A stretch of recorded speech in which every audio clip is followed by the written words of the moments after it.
The power of saying no in your life. Learn to spell it and say it. No, no, and no. The repeated mantra of no that comes out as a big whooping yes.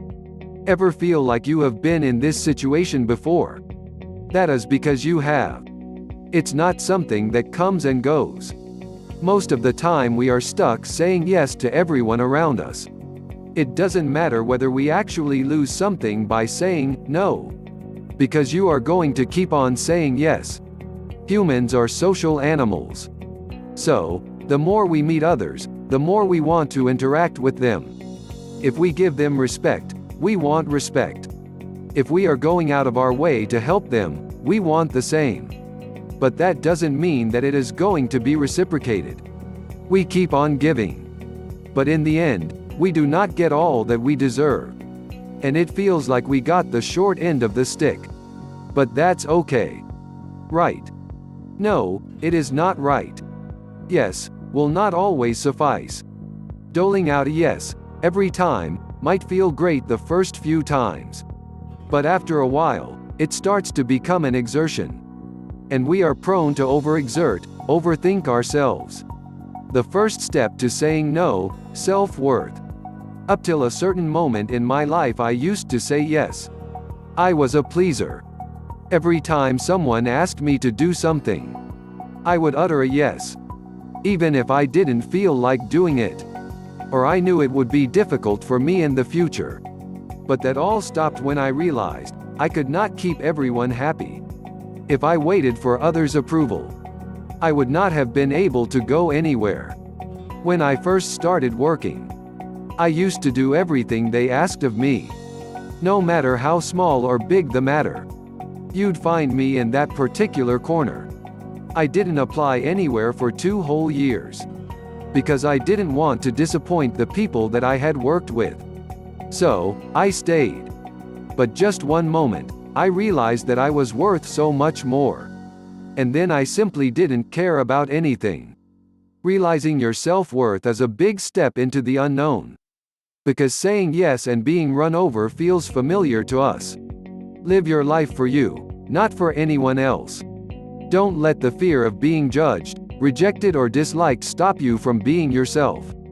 If we live our lives, pending approvals of others, we will ever be our own person.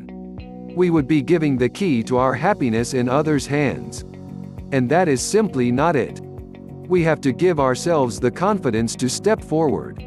To yank the chain of the train in our direction. And to learn to let go of others' opinions. Make yourself a priority. Just having a positive attitude towards life is not enough. You need to learn to let go of opinions and attitudes. And adopt feeling free and happy. Make yourself a priority. Because know that you are worth it. Instead of letting others tell you what to do and how to live your life. Take charge. Make your decisions. Stick to them. Learn from them. Enjoy the rush of power that every decision gives you. Feel the aftertaste of positivity. Now hold that power of self-worth very closely. Use it, don't abuse it. Your opinion on yourself is the one that should matter the most to you. Trust others, but beyond that, trust yourself.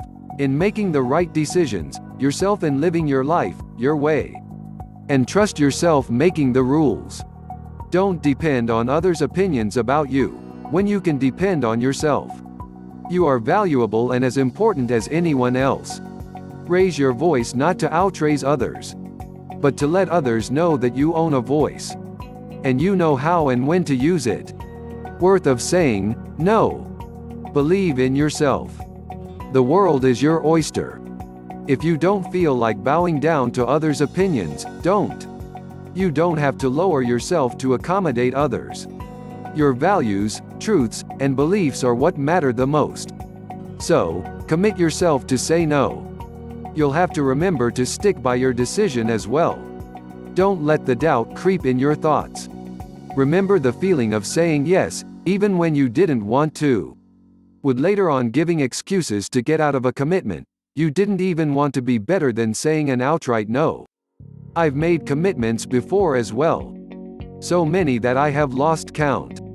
but afterward getting out of them was a right pain in the ass for me. Making up excuses and more often than not lies to get out the said situation. It actually made me feel bad. Tips on saying no. 1. A direct no would work wonders too. Don't say, "I'll think about it." Just say, "I don't want to." 3. Remember the feeling of saying yes every time. 4. Recall all the lies you had to say before to get out of a commitment. 5. Remember to be truthful to yourself. 6. Instead of making excuses for your behavior, stand by them. 7. Don't let people talk you down. 8. You are the owner of your life and decisions. 9. Always be polite while saying no, such as saying, "Thank you for asking." 10. For the first few times, practice saying no to yourself in front of a mirror. 11. Don't apologize and give reasons for saying no. 12. Own your no. Stand by it. 13. Don't feel guilty. You declined for a reason. 14. Remember saying no doesn't make you a bad person. 15. Know your self-worth. It will challenge you and make your decisions firmer and stronger. You will feel more empowered and freed. If you want to be the owner of your life, take charge and control your decisions and take up the challenge of saying no.